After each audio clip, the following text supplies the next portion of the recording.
And good afternoon, everyone, and welcome back to Two Guys in a Bible here on Fulfilled Radio, a voice you can trust. My name is Don K. Preston. I'm glad to be back on the program.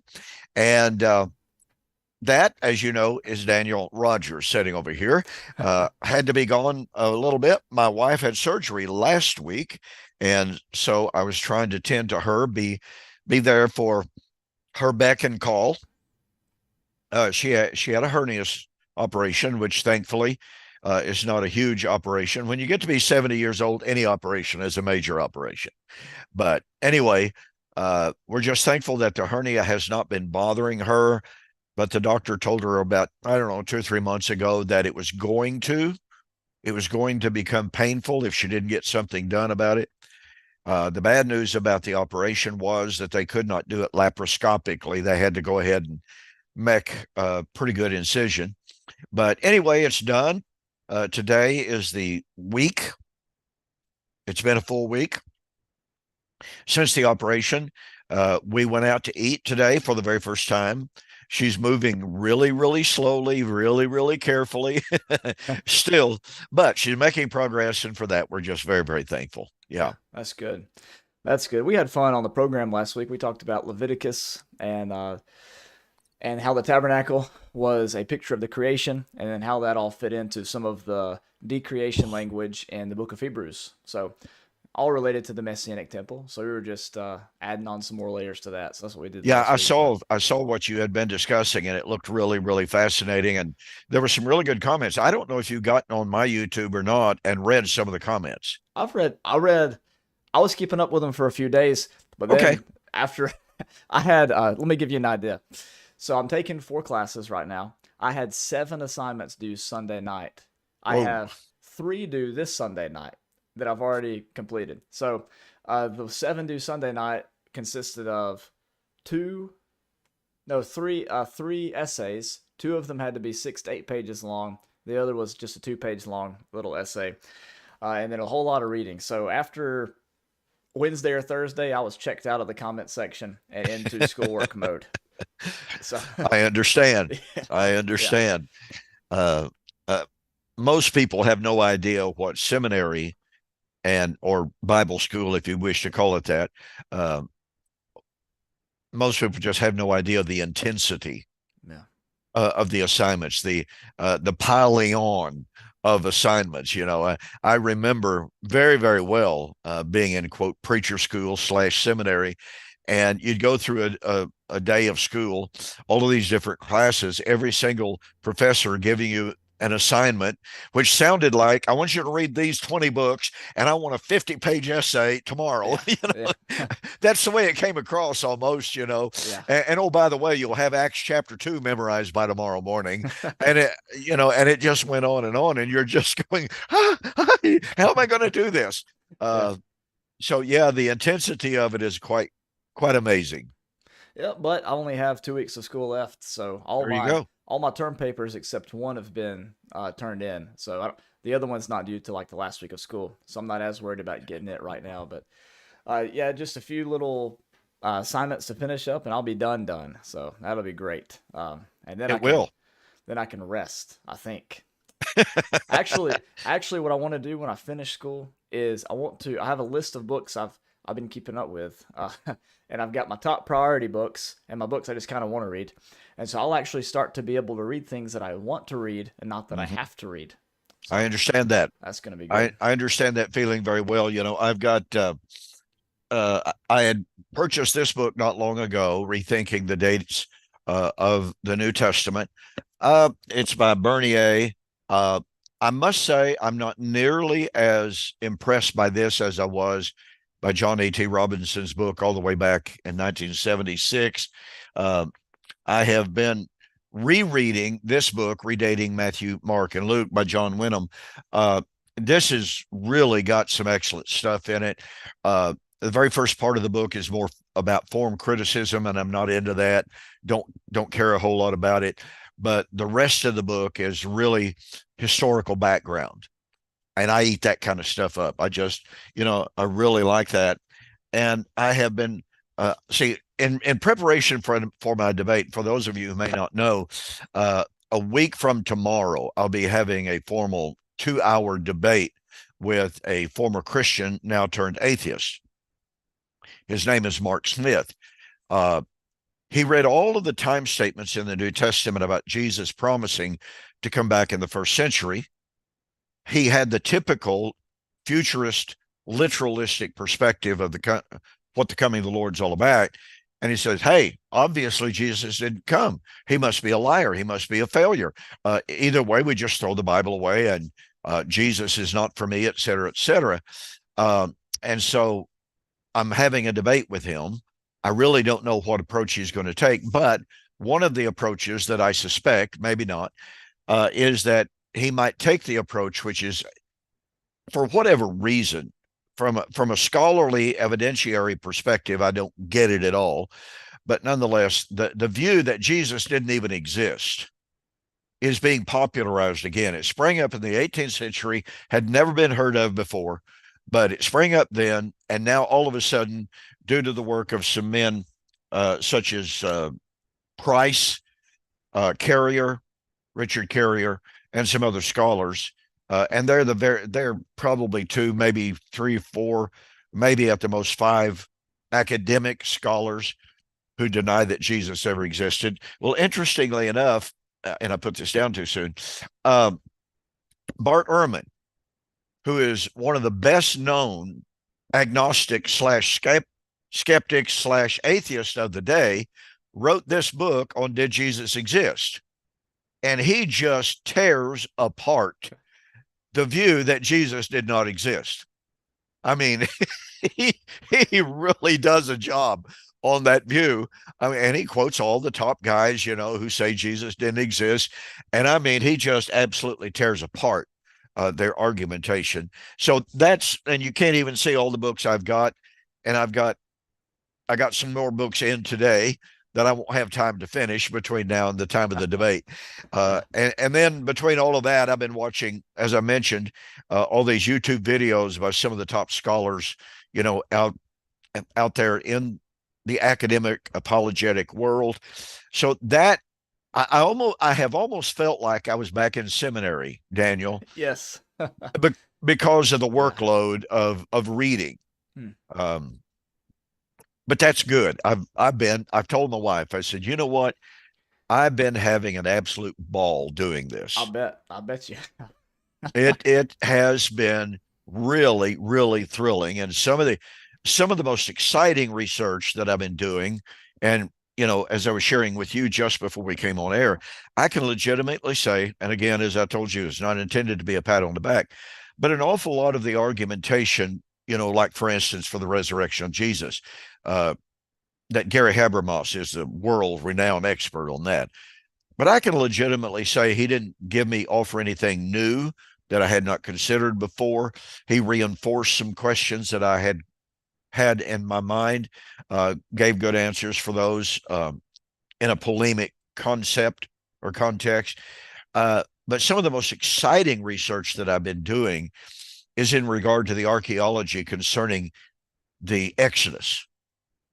You go back 30 or 40 years ago, Daniel, and even the most conservative Bible scholars had to admit, we just don't have hardly any evidence for the Exodus.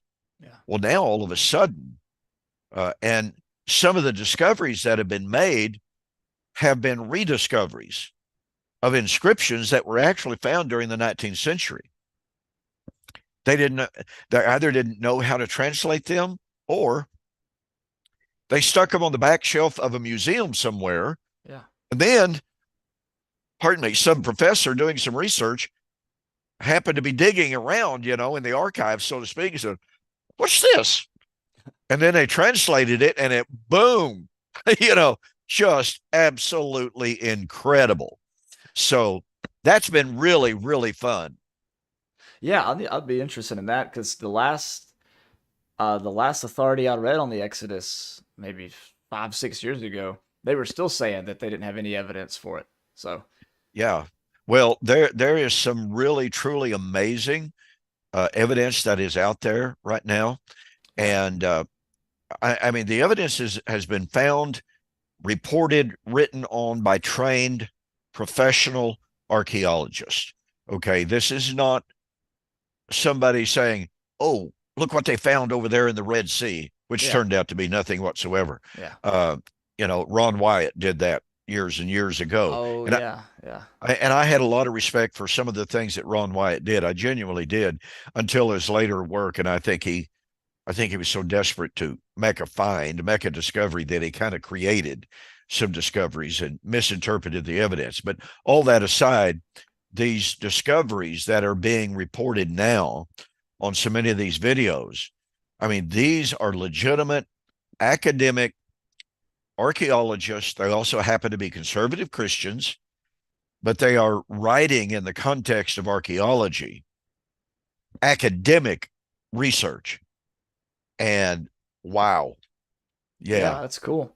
Yeah, I'll it have to. really is. Yeah, I definitely want to look into that then. It's been a while since like I said, since I've looked into the Exodus. But I'm teaching a class on Leviticus right now at church, so might as well. Uh, Yeah. might Well, as well look into let it. me just very, very quickly, Share it. that I know Yeah. this is not on our subject, but there is one manuscript, ancient Egyptian manuscript. Okay. It's called the Iwuper, uh, Iwuper, uh, manuscript, or papyri, I should say. And it was discovered, and the dating of it was long after the actual Exodus. However, most Egyptologists acknowledge that it is a copy of a far older papyri that was probably dated to the time of the Exodus. Hmm. And the man who wrote it was a poet of sorts, not like roses or red violets or blue type poetry. Right. Yeah. But guess what he's reporting in the land of Egypt at the very time of the second Exodus? The river Nile has turned to blood. Hmm. Our cattle are dead in the field. Death rules in the land. And he mentions three or four, and one of the most amazing statements that he makes is, our gods have turned against us. They are unable to deliver us from what is happening to us. Hello. Yeah. Every single one of the plagues was directed at one of the gods of Egypt. So here's this guy, and they believe that the original papyri was from the date of the Exodus. He's saying, our gods have abandoned us. They're not able to deliver us from the things that are happening to. I mean, it's all in a present tense. He's writing in the midst of these catastrophes. Yeah. So that's the kind of archaeological find that has come to light just over the last several years. And like I said, boy, I've just been like, oh man, this is good stuff. And a Yeah, lot that's of pretty it, neat. yeah, a lot of it is it is evidentiary, but it's circumstantial. You take this link and you go, wait a minute, that works real well with this bit of information as well. Yeah. And oh, by the way, when you tie those two with this one, that's a pretty strong chain of evidence. So yeah, it's good stuff. Yeah, that's pretty fascinating. You said the second Exodus while ago. Did I say second Exodus? You did. Well, what can I say? That's one of my favorite subjects. Yeah, me too. I tried hard not to laugh when he said, but yeah, just slip of the tongue. Yeah. Yeah, I saw. I just looked it up on my phone so I could keep track of it for later. Yeah, they said that it was written, anywhere between 1850 and 1450 BC. So that's Yes. pretty right, right on the money. Right Around the on the time the money. Exodus was happening. So that's great. And it's at least written during the time of when Israel was in Egyptian captivity during those 400 years. So That's the whole thing about it. And the dating of it has been established not by Christians at all, not by believers, but by Egyptologists who are epigraphers, who have looked at this manuscript from every scientific aspect possible, the same way that they would date any other ancient manuscript. and it's their findings that have put it in that very time frame. Yeah. And so the very first time I read that thing, I'm going, wow, this is almost a smoking gun. I mean, this, you got a guy here talking. He didn't say, by the way, the papyri does not say that the river was like blood. He said it was blood, and men could not drink it. Wow. Yeah, so that's pretty powerful. Yeah, I can't wait to look into it. That's good. I think you'll really enjoy it. I Yeah, for really do. sure. And I thought about doing my own personal YouTube just on some nuggets I've been finding lately and some of the chains of evidence, and the sources that I've been looking at, because I know that there are an awful lot of people out there, an awful lot of believers who do not know of this evidence, Yeah. who don't even really, in spite of the fact that we've got YouTube and Google, they don't really know how to go look for this evidence that is right there. You take these places like Biola College, and I tried to get a hold of them recently, and I was unable. Kind of like the organization called Veritas. Now, that's not the political arm. This is a religious arm. But both of these independent groups, they bring in some of the top apologists in the world, men such as Gary Habermas. Gary Habermas, as I think I mentioned, is considered the world's greatest expert on the resurrection of Jesus. He announced, I think it was a couple of years ago, his very first book, okay? His very first book on the resurrection of Jesus was getting ready to go to press, and it was 5,300 pages long. Whoa. Wow. That's more like several volumes. Yeah. But he said, this is the introduction to the book. I go,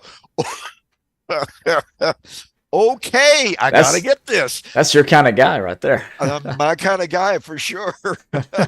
But again, men like him, Paul Meyer, who was a professor of ancient history at Western Michigan University for 50 years, he is a blast to listen to. In the midst of all this academic information that he lays out, in the midst of all this fantastic evidence that he lays out on the table, he's funny.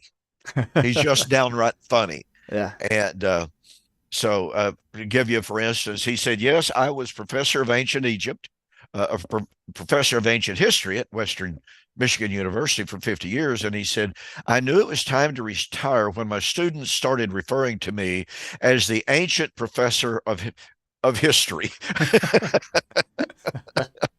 So, yeah, he's quite an amusing guy, and just absolutely full of information. He was kind enough, by the way, to write a few very kind review words for my book, Into All the World Then Comes the End, some years ago. Oh, that's great. I have that much contact with him. I've thought about contacting him again, I would love to have him for the project that you and I have been discussing. Yeah, that would be good. He would be fantastic. He really would. So, well, after your debate with this guy next week, then you'll be able to have a little bit more time on your hands to reach out and talk to some of those guys. Yes, exactly. I'm very much looking forward to it. I'm just very, very excited about the possibility, because the debate will air on Myth Vision, and I'll be posting a notice of the debate I thought already had and hadn't on my website, donkpreston.com. But, when I go to Myth Vision and I watch the video that he did on Myth Vision about his book, but he appeared on Myth Vision to talk about his book, but he won't debate the book. Now, you need to think about that, folks. Just, you're glad to appear on an atheist program to promote your book, calling Jesus a liar, but you will not debate a full preterist as to whether or not your book is true. Yeah, that tells me a whole lot. So anyway, what I was starting to get at was, as I read the comments after his interview, I was just absolutely staggered and saddened at the number of people who said, I was also a member of the Church of Christ. I went through the same journey that you did, and I'm now an atheist. Others, I was a Baptist. I was this. I was that. I was whatever. But you're exactly right. Jesus lied. And as I've been teaching for several years now, the challenge of Christ is one that the modern church, and for that matter, the ancient church, has not come to grips with. Jesus said, if I do not do the works which my Father has given me, do not believe me. Do not believe me for my word's sake, believe me for my works. Jesus said, I'm coming back while some of you people are still alive. Right. That's the challenge of Christ. Did he do it? Well, literally, Daniel, in the comment section under Mark Smith's interview on Myth Vision, hundreds of people, Jesus is a liar. He failed. I lost my faith. I'm now an atheist just like you. Yeah. And let me say this again. Both the ancient and the modern church is not confronting this challenge of Christ. Only the full preterist view has and can provide the answer to this challenge. It's literally the only answer that there is. You get these atheist, agnostics, unbelievers, and you have them listen to people trying to say, well, God doesn't talk like man does. God doesn't tell time. God can't tell time, or one day is with the Lord 1,000 years. And they literally laugh at you. They know that's nonsense. That they know that is not a good argument. And they basically eat you up. Yeah. Yep. I was talking to somebody the other day, and he said, "Well, how he's a Christian, and we're very friendly with each other." And he actually, funnily enough, you'll like this. Right before I left, we had debated preterism for probably 2 hours, and he said, "I want to tell you two things before you leave. One, I've invited you into my house and offered you water. The second, before you leave, I want to tell you Godspeed, because John said that if you." He said, if you invite somebody in your house and bid them Godspeed, then you think that they're a true teacher. He says, I think you're a true teacher. I just don't agree with your eschatology. So, anyways, that's pretty good. Anyways, I was talking to him, and he said, "How can?" He said, "I'm just curious how you deal with this, because I understand." He said, "I understand that if just a few people believe something, compared to a whole bunch of people believing something, that doesn't make it true or false. Just because a minority accepts a position doesn't mean it's true or false. The position stands on its own, just regardless of how many people accept it." And he said, "But how do you deal with the fact that most Christians across church history and even in the modern day do not accept what you believe in terms of full preterism?" And I said, "Well, there's actually a whole lot of people that believe what I believe about these time statements concerning Jesus. They're not all Christian, but people who are Jewish, people Muslim, people who are atheists and other religions, they clearly look at Scripture and say, okay, it's obvious Jesus promised that he was going to come within the first century." I said, there's thousands upon thousands of people that believe that. They just aren't. They don't believe that he actually did what he said he was going to do, and that's the difference between me and them. So he appreciated that, and he appreciated why I was arguing for what I was arguing. He just has some questions about the nature that we're gonna keep talking keep talking together on. So yeah, on that very thought, and then we'll try to get into our subject maybe. But twice last week at the hospital, while Jan was in the back and being operated on, I had different people started up conversations. They asked me what I did, and I told them, produce YouTube videos, I write books. Oh, what's your books on? Prophecy. Oh, really? Yeah. I said, yeah, I'm kind of an iconoclast. I actually used that word with the doctor because I knew he'd know what it meant.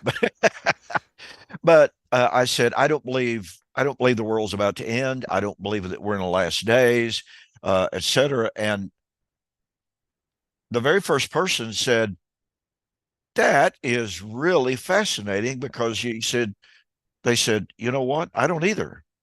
huh. I said, really? They said, well, I just don't think it makes any sense. Now, they were not approaching the subject from a biblical perspective, mind you. Sure. But they had a sense Now, that doesn't prove anything, but they had a sense that no, all this talk about the end of the age and end of time, no, that's just not true. The second one was the doctor that operated on Jan. Oh, Now, she's known him for 25 years, worked with him at the hospital when she worked there. Uh, Obviously, a well educated guy and is a very devout believer. Okay. And so it rather surprised me when he came into the reporting room, just him and me in there. He said, sit down, Don. I want to talk to you. And I thought, oh, this may be bad news here. Something happened to Jan. He said, now, first of all, she's just fine. It's not what I want to talk to you about. yeah. Okay. What does he want to talk to me about? He said, I understand you've written a bunch of books. Well, yeah. And he said, you do YouTube videos and everything. He said, tell me about it. He said, what are your books on? Yeah. I said, Bible prophecy. And that's when I said, I'm kind of an iconoclast. I said, I don't believe the world's about to end. I don't believe we're in the last days. I don't believe Jesus is coming back, as a 5'5" Jewish man type of thing. And he just kind of grinned. And he goes, I don't either. And I was like, hold on. uh, you know, uh, he said, I just simply don't believe that. Yeah. And so, long story short, when Jan goes in for her checkup, I'm going to send a couple of my books along with her. Yeah, that's great. That's great. But that was two individuals just last week that when I told them what I believed, it was like, well, that's cool. That's Yeah. really interesting. Yeah. It wasn't this, it wasn't. Uh, I had that experience too. When I first moved here to North Alabama, somebody got me together with another. He was a retired minister in town, but he knew that he said you guys got some stuff in common. You're gonna want to talk to him. And he asked me. He said, "Okay, so what got you kicked out of the club?" And I said, "Well, prophecy." Kind of like you. He said, well, "What do you mean?" I said, "Well, I think that when the Bible talks about the coming of the Lord and the last days, and it uses language like at hand and soon to come to pass, I believe that's what it really meant, and that Revelation and the Olivet Discourse and passages like that have more to do with the fall of Jerusalem than anything else." And he said, "That's what I believe too." And so those are always kind of fun. it But is. Those are they can be very enlightening times because it makes you wonder how did they come to their conclusions? yeah, What was their journey like? yeah, And you can very often really, really make some great contacts and establish some great relationships with people just because an awful lot of time they feel isolated. They just feel totally alone. And they've never expressed their views because they know what it would mean to be open about their views. yep, Um, Real quick anecdote at the Abilene Christian University lectures years ago. Of course, we had a booth there, William and I normally, and we talked to people. Here comes this young woman, very attractive young lady, blonde headed. And we had our banner up, can God tell time? She just kind of looked at it. She goes, okay, what's this all about? Well, we started explaining to her. And we were not long into the discussion at all. And her eyes got this big. yeah, And she goes, you think the Lord's already come, haven't you? Don't you? And we kind of looked at each other like, well, here it comes. And we go, yeah. And she hugged us both. oh, She said, I live south of Abilene. And she said, there are just a couple of us down there. But she said, I came to that conclusion years ago. I didn't know that anybody else anywhere believed this. She said, this is just absolutely thrilling. And boy, did we have a fantastic conversation with this young woman. I bet. Yeah. Well, that's one thing that happened with my wife and I is when I started studying eschatology and really getting into it. She said, "This sounds a lot like what this one guy taught at our congregation. And it was an older gentleman. It was actually the grandfather of one of her like second cousins. It was a really weird connection, you know. But they happened to go to the same congregation, and he taught a class on covenant eschatology, and he got asked to stop and step down and stop teaching the class. And you know, I tried to contact him, but he had already passed away, so I wasn't Yeah. able to. But yeah, there were actually a few of the people at her congregation. That some of them had struggled with whether or not they should take the Lord's Supper and stuff like that because they believed that the Lord had already returned. Mhm. And so, whenever Laura started believing that, she was able to reach out to some of her old friends from youth group and say, "Do you remember that class you guys were in? And this is what you believed? Well, that's what me and my husband believe now." So, yeah, Yeah. Well, yeah, there are people I am convinced that there are an awful lot of people out there who have studied themselves right that close yeah, to the truth of covenant eschatology, but because they hit some resistance, they got threatened either by family or congregation or whatever it might be, have just decided to sit there and sit on their hands, as it were, and do nothing about it, but are absolutely thrilled to death when they discover that there are a growing and rapidly growing number of people who actually believe and teach this.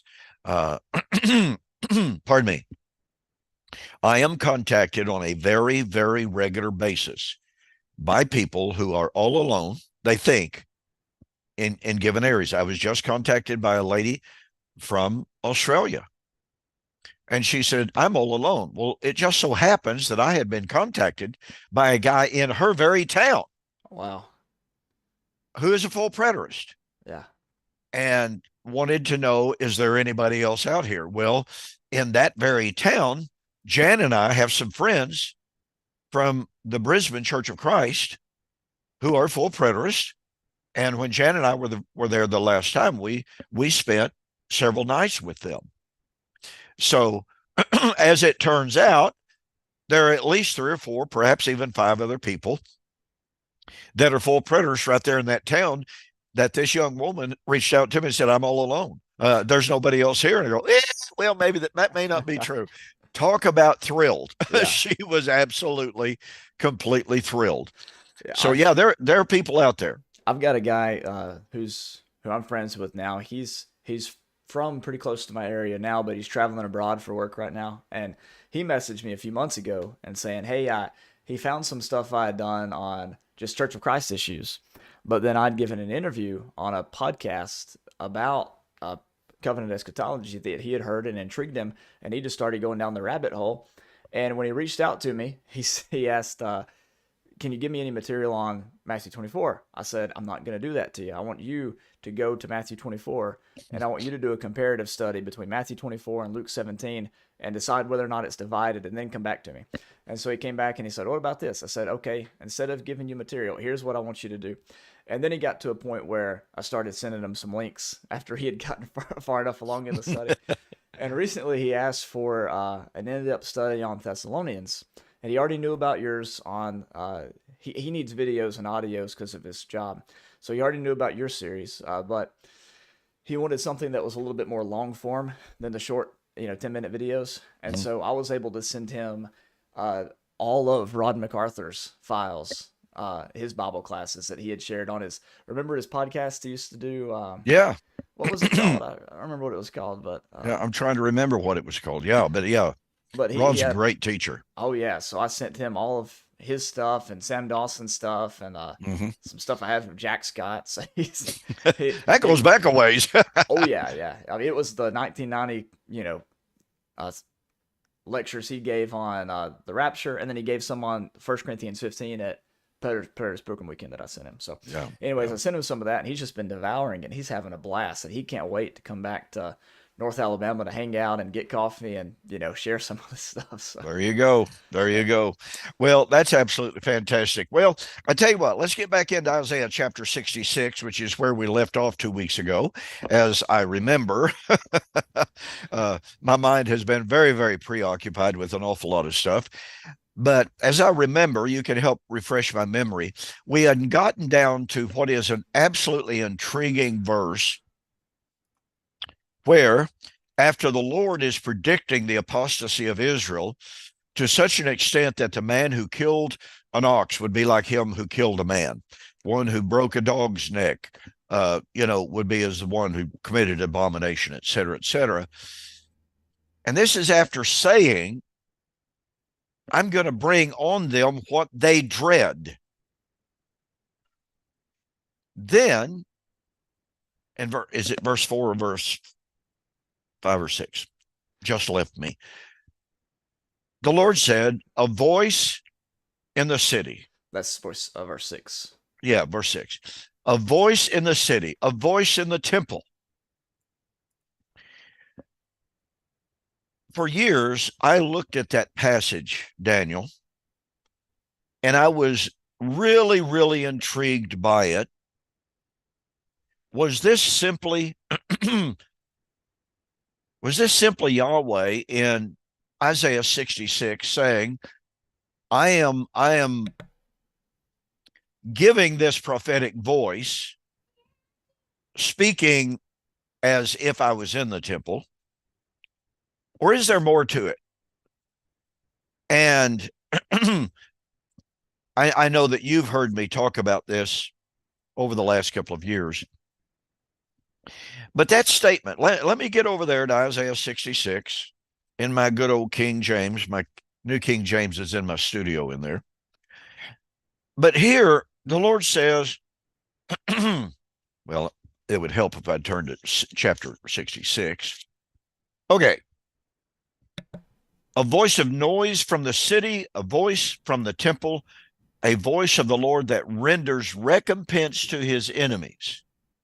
Now, first of all, let me make a real quick observation.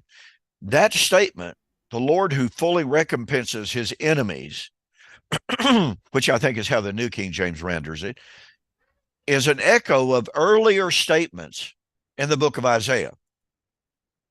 It goes back to Isaiah chapter 59, in which the Lord said that he saw Israel's violence, Israel's sin, Israel's immorality, and he saw that there was no man. He saw that there was no intercessor, and it did not please him. So he put on the garments of vengeance, among other things, helmet of salvation, breastplate of righteousness, etc. And he said, I will fully recompense my enemies. So here is Isaiah 59 serving as the source of Isaiah 66. Now, what's also really, really, really critical about this, Paul in Romans chapter 11, 25 to 27, in speaking about the coming future to him salvation of Israel, quotes verbatim from Isaiah 59. The Redeemer shall come out of Zion, for this is my covenant with them when I take away their sins, which is also a direct citation of Isaiah chapter 27. So here in the context of Isaiah 59, we have the promise not only of the salvation of Israel, but the time of the recompense of God against his enemies. Now, in Isaiah 66, we have the prediction of the salvation of the remnant, those who are of contrite heart, broken spirit, those who are obedient. That's salvation of the remnant. And in that same context, we have God saying against those disobedient who would kick the obedient out of the synagogue, who put you out. That's almost a technical term for putting them out of the synagogue. That's John 12:42. Many of the chief priests believed on him, but for fear of being put out of the synagogue, they would not confess him. So here we have, pardon me, here we have this concept in Isaiah 66 of the righteous being expelled from the inner circles, the disobedient taking, pardon me, basically taking over, kicking them out of the synagogue. And yet the Lord saying, I am going to recompense my enemies. Who are your enemies, Lord? those who kick the righteous out of the synagogues. Those are my enemies. Those who are not of contrite and broken spirit. And so that language of that language of a voice of noise from the city, a voice from the temple, a voice of the Lord that renders recompense, that is the voice of doom. Now, here's where it got really, really, really interesting for me down through the years.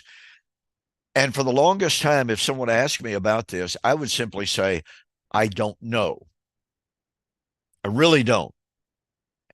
And if you were to pin me down and say, well, you know, I'm going to beat you up if you're wrong or whatever, I still don't know that I'm 100% convinced. But here's the deal. And you know where I'm going with this. Josephus, in his Wars of the Jews, and if anyone wants the specific reference, I'll be glad to give it to them. But Josephus says that for 4 years prior to the war, so that's going to put you about 62 AD, right in there. This guy from the countryside, that's how Josephus describes him. Pardon me.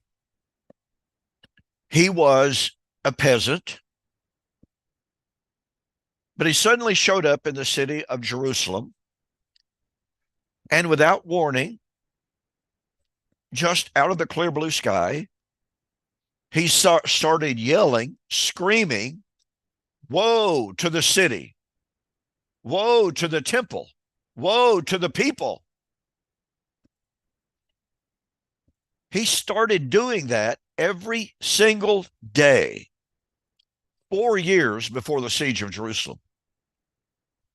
Now, I have really, really, really pondered, was he kind of like Jeremiah, a really reluctant prophet that God chose and said, here's your task. It's really going to be a bad, hard job, and you're going to die, but here's your job. I don't know. I cannot answer that. You know, Amos didn't want to be a prophet. Jeremiah didn't want to be a prophet. And I suspect had you asked this fella by the name of Jesus, and Jesus was just an extremely popular, widespread name in the first century. But I suspect had you asked Jesus, did you sign up for this job? Did you volunteer for this job? I sort of kind of suspect he would go, are you kidding me? Are you out of your ever-loving mind? Do you know what's going to happen to me?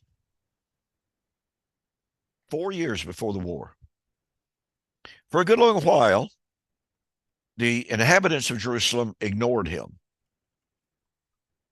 And then they started stoning him. They would beat him. They brought him before the Sanhedrin and just asked him, what in the world are you doing? He would not give one single word of explanation. He would not utter a word of defense for what he was doing.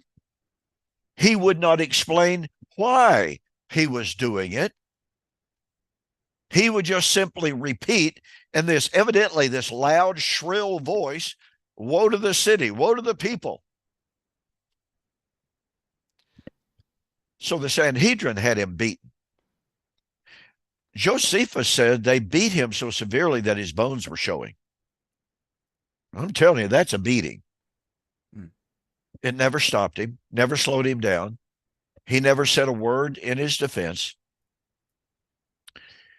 When the siege hit, he continued to walk through the city. He would get up on the walls and just walk around the top of the walls of Jerusalem. Woe to the city, woe to the people, woe to the temple.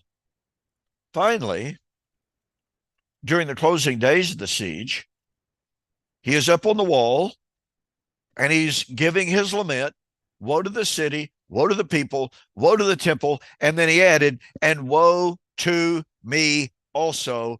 And about that time, a Roman ballistae hit him and killed him instantly. Wow. Here's the Okay. reference.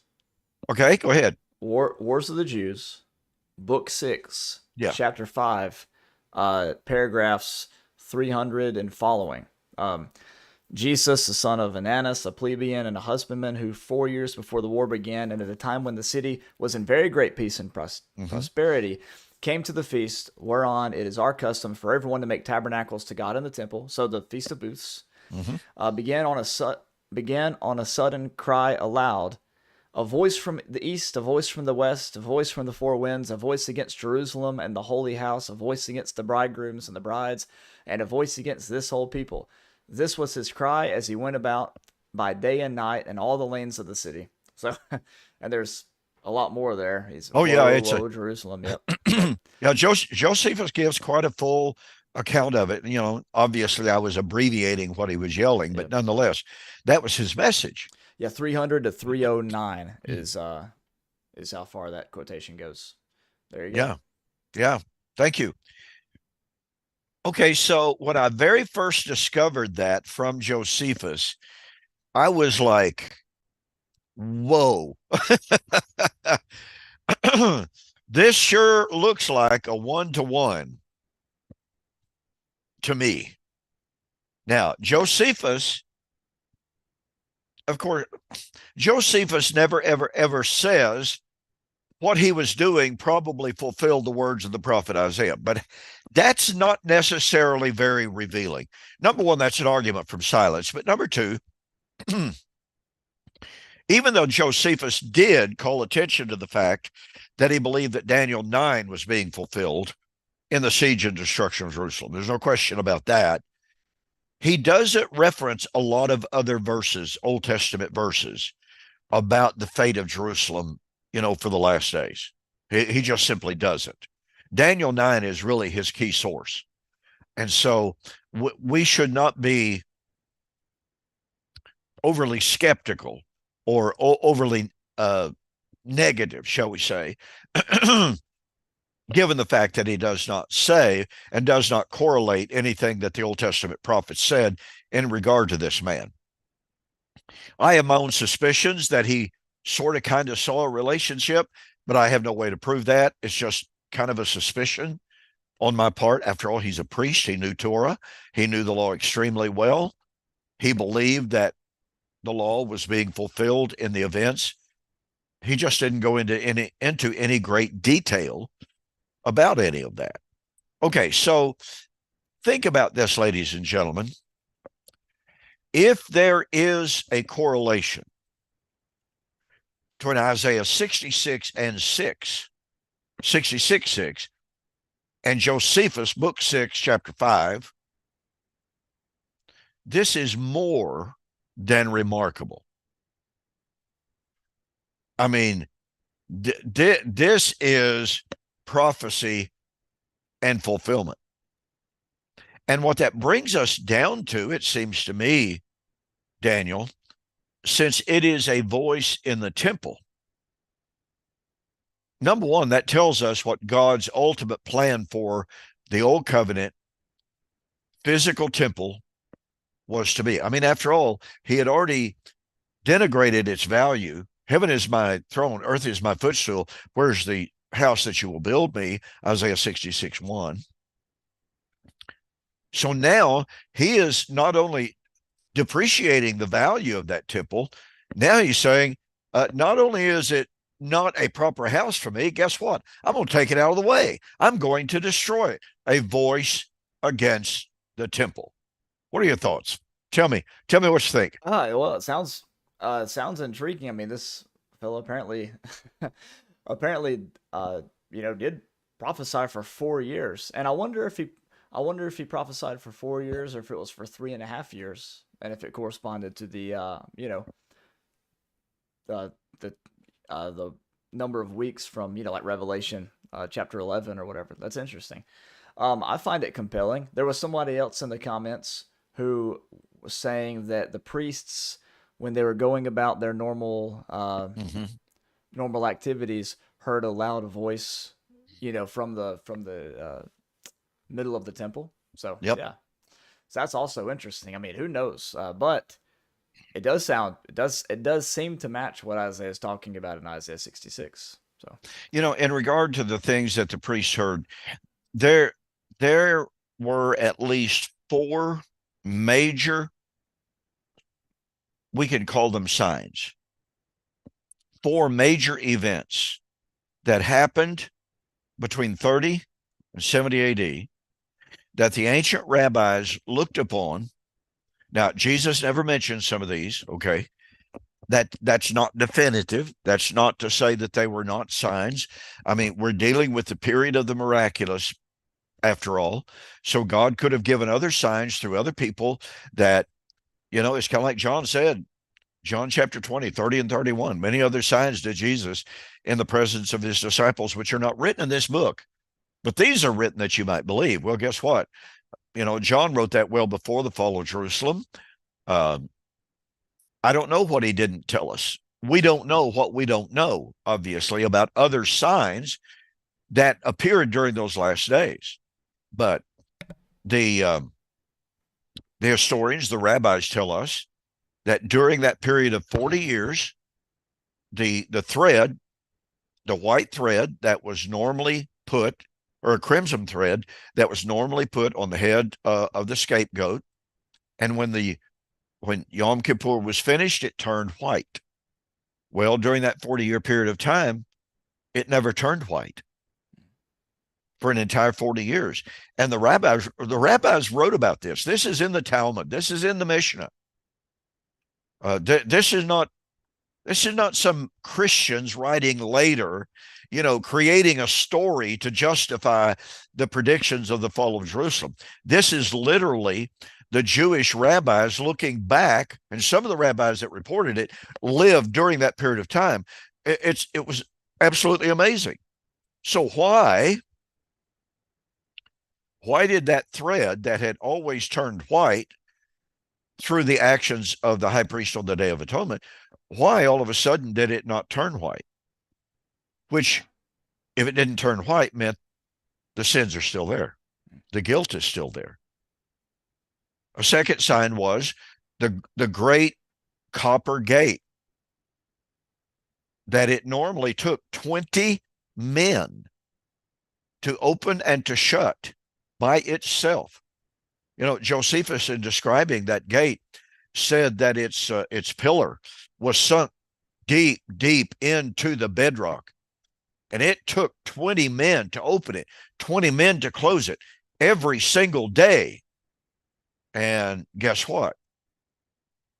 During those last days period, that gate would be found open every single morning. And they couldn't close it. Or if they did close it, and if they locked it at night, which was the normal practice, next morning, standing wide open. Now, just think about what you would be like, if you're a high priest and you're ministering there, and every single morning you have to have 20 guys to open this gate because one guy can't do it, 4 guys, 10 guys can't do it, and all of a sudden you get there every morning and it's standing wide open. Yep. I've wondered that about the refrigerator. So, I mean, imagine what it would be like for the gate to do that.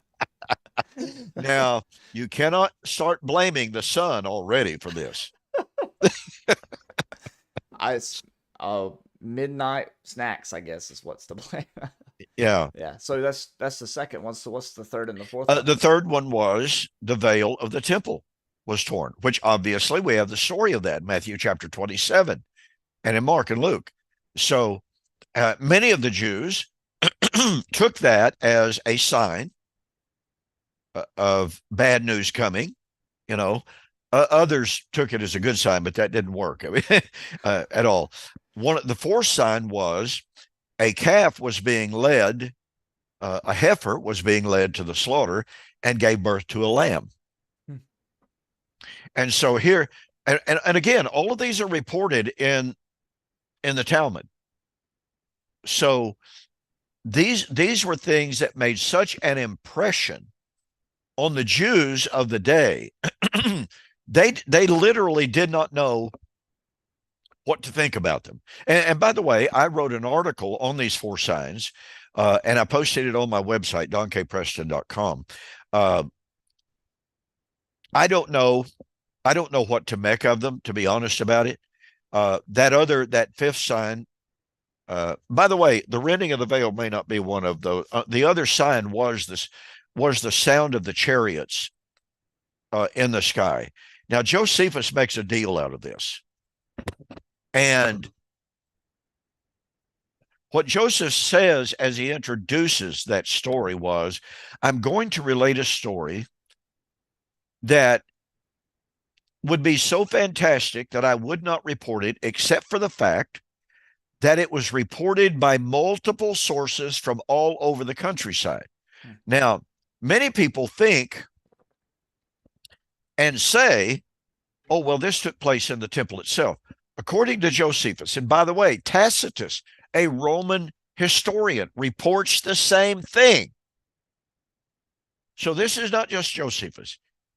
But the report was that throughout the land of Judah, the vision of the chariots in the sky and the voice that said, "Let us depart hence," was seen and heard throughout the land. Not just the temple. The temple was evidently the epicenter of it, but it was seen and heard throughout the land. That is more, and Josephus just says, this is so fantastic. This is so weird, wild, and strange. He said, I would never have reported it except for the fact that it was witnessed by so many different people. And Tacitus thought it was true enough that he reported it 30 years later. I'm trying to find this one. Yeah. Chariots in the sky. Yeah. Anyway, well, folks, we're out of time. Believe it or not, what we had to say does relate to the Old Covenant temple and the New Covenant temple, because the old had to pass before the new could come. But with that said, hey, Daniel, it's great to be back with you. Ladies and gentlemen, thanks for being with us. And with that, I'm going to say good night. God bless. And that reference, by the way, is 2 paragraphs before the last one I gave you. So book 6, chapter 5, it must be a whole section devoted to signs and things that he saw. Yeah, he gave during that entire section. He gave those signs. There you go. So you should be able to look at that. All right. Good night, everybody. Good night.